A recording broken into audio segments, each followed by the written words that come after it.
Assalamualaikum warahmatullahi wabarakatuh.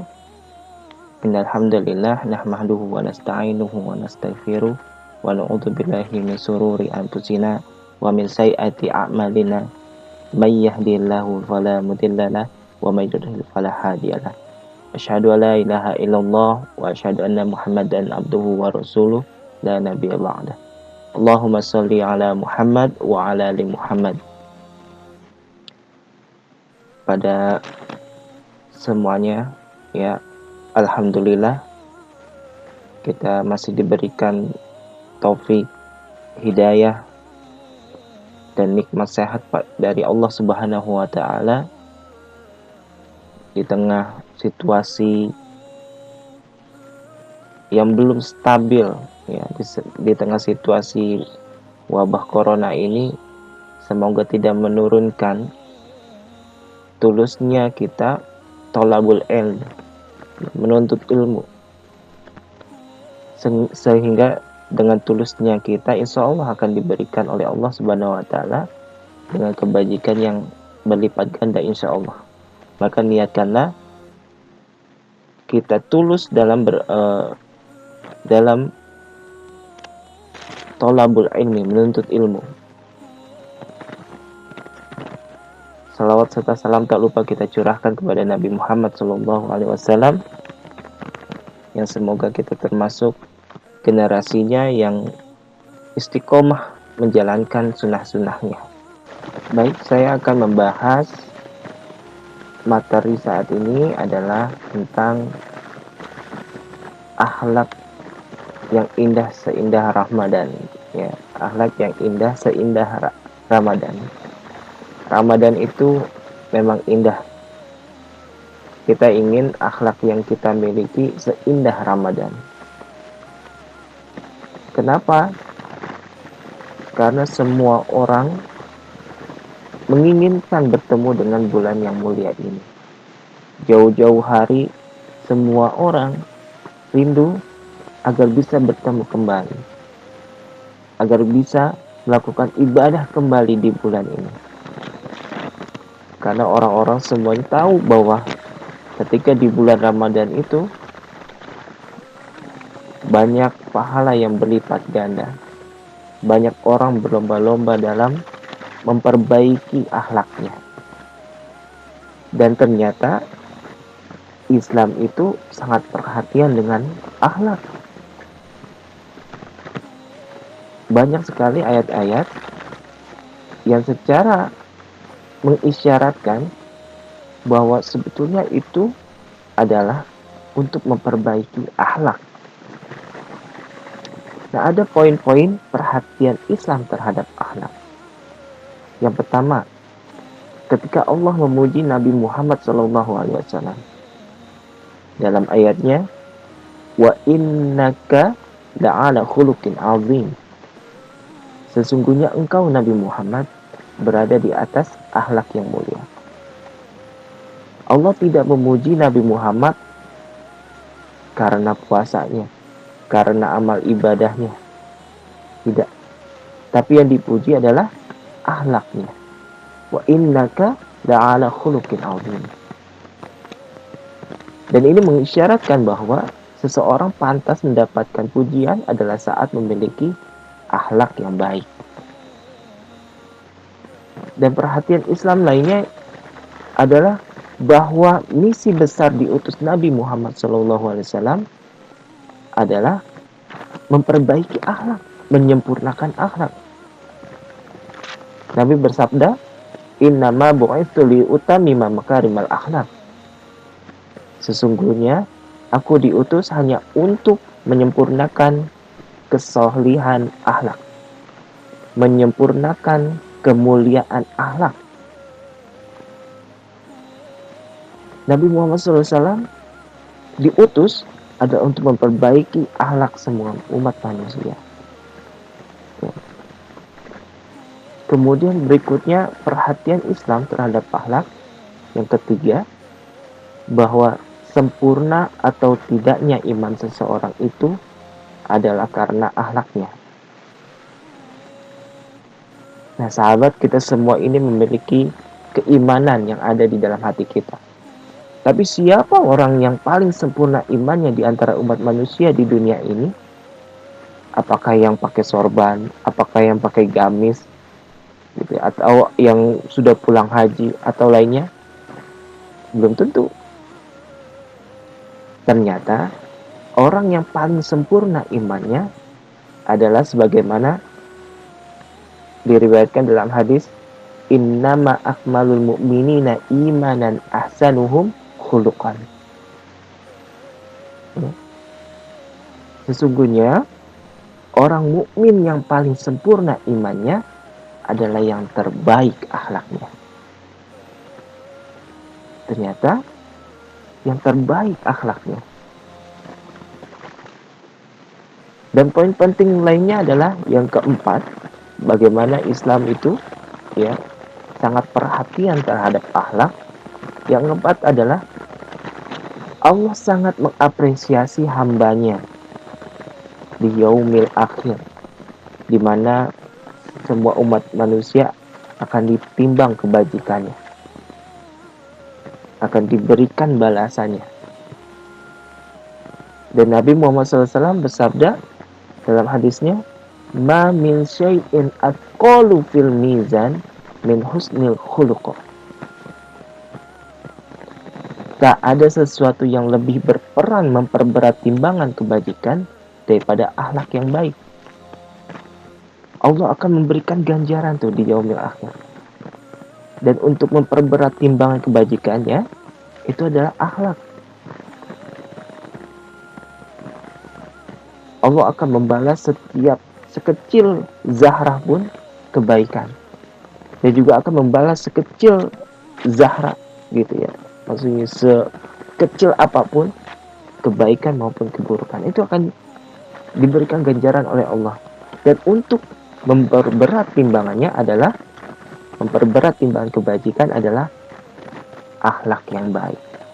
Ma min syai'in atqalu fil mizan min husnil khuluq. Tak ada sesuatu yang lebih berperan memperberat timbangan kebajikan daripada akhlak yang baik. Yang kelima, doa Nabi minta akhlak yang baik. Nabi Muhammad SAW itu meminta akhlak yang baik. Mungkin di antara kita sering berdoa setelah selesai sholat, minta harta, minta jabatan, minta pangkat, minta ini, minta itu, yang semuanya terkait dengan keduniaan. Tapi sebetulnya Nabi Muhammad SAW itu mengajarkan kepada kita meminta akhlak yang baik. Mungkin di waktu TK diajarkan gitu ya, ada doa yang diajarkan oleh Nabi Muhammad SAW, Allahumma as'aluka kama hasanta khalqi fa asin khuluqi. Doa bercermin ya, doa bercermin. Tapi doa ini saya yakin jarang digunakan. Saya yakin jarang yang dihafal juga, karena memang tidak dibaca ketika selesai sholat ya. Karena doa ini hanya dipakai ketika bercermin. Dan jarang juga orang bercermin mungkin yang wanita-wanitanya. Tapi apa iya hafal dengan doa ini? Saya yakin jarang. Nah, sebetulnya Nabi Muhammad SAW pernah mengajarkan pada kita doa bercermin. Tapi ada khusus Nabi Muhammad SAW juga mengajarkan kepada kita sebuah doa untuk menunjukkan kepada kita akhlak yang baik. Apa itu?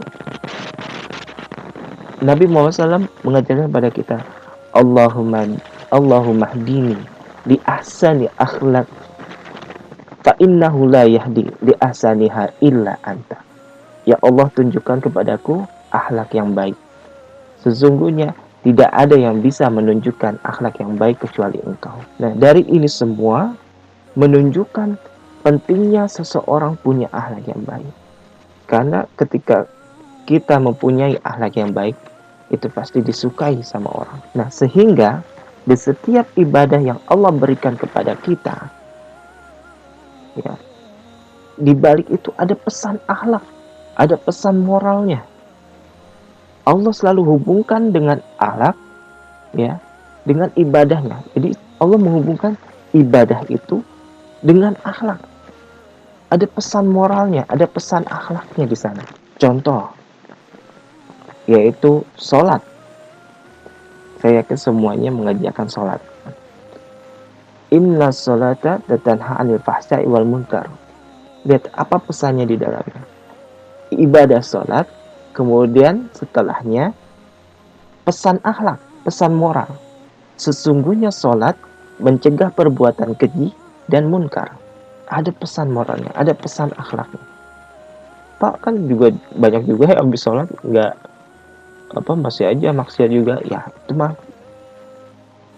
karena belum sampai pesannya kepada dia, sehingga dia tidak melakukan akhlaknya itu, tidak melaksanakan pesannya itu. Kemudian zakat. Dalam ayatnya, ambillah sebagian harta dari orang kaya yang dimana akan membersihkan hartanya dan mensucikan hatinya.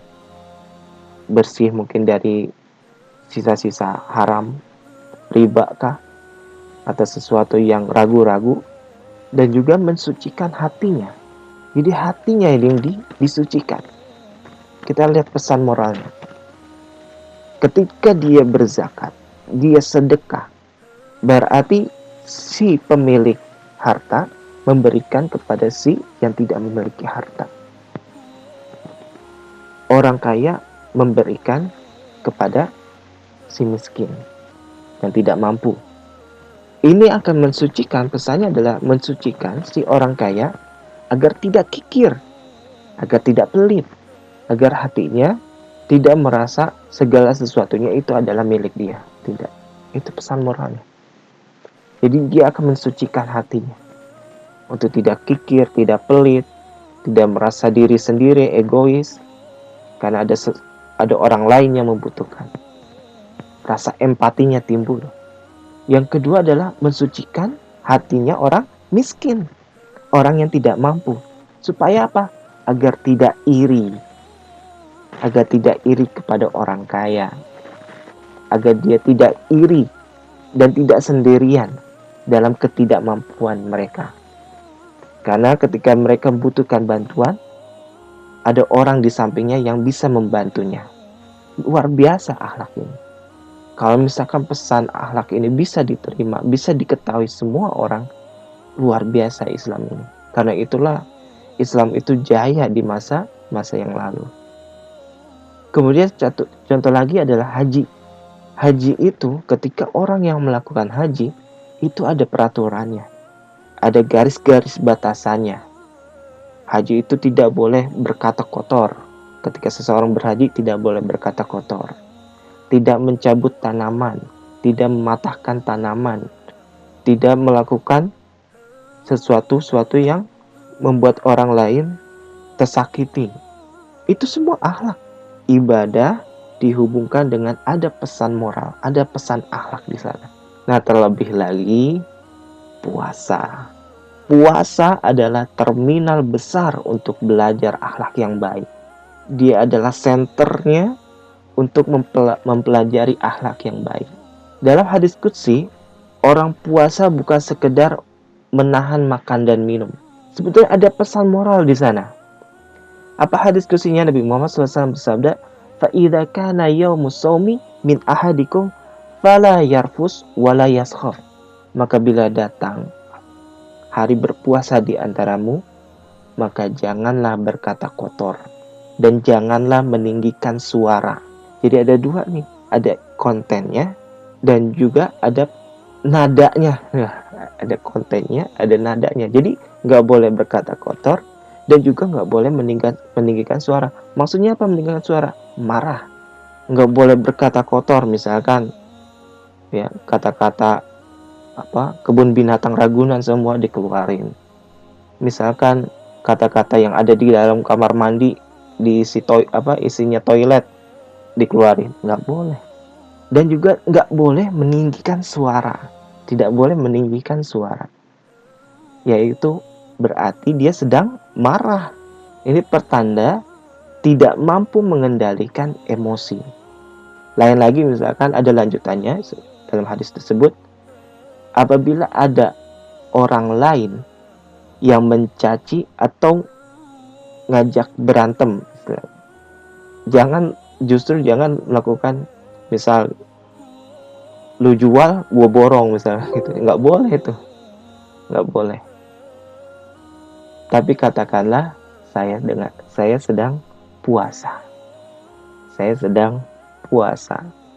itu yang Nabi Muhammad SAW ajarkan kepada kita, akhlak semua, tentang akhlak yang baik. Kalau misalkan ditanya, kalau gitu yang pertama kali akhlak untuk diberikan itu kepada siapa, Pak? Nah, saya ingin berpesan, maka pertama kali untuk memberikan akhlakmu yaitu kepada orang tua, Berikan akhlakmu kepada orang tua, tidak berkata kotor, tidak meninggikan suaranya, tidak mengatakan ya, tidak ikhlas mengerjakan atau memberikan bantuan kepada orang tua. Jangan, ya. Harus ikhlas, merasa empati kepada orang tua. Ini kelihatannya orang tua habis kerja capek, kayaknya enak nih bikinin teh manis, kayak gitu. Berikan akhlakmu yang pertama kali kepada orang tua. Nah, karena itu tugasnya adalah sekarang silakan kalian membuat video bantu orang tua, baik itu misalkan nyapu kah, beberes rumah kah, nyuci piring, bantu memasak, bebas apa saja. Yang pasti berikan akhlakmu dengan membantu orang tua. Cukup 1 menit atau 2 menit videonya, silakan kirimkan di grup. Baik, itu saja dari saya, semoga bisa bermanfaat. Billahi taufiq wal hidayah. Assalamualaikum warahmatullahi wabarakatuh.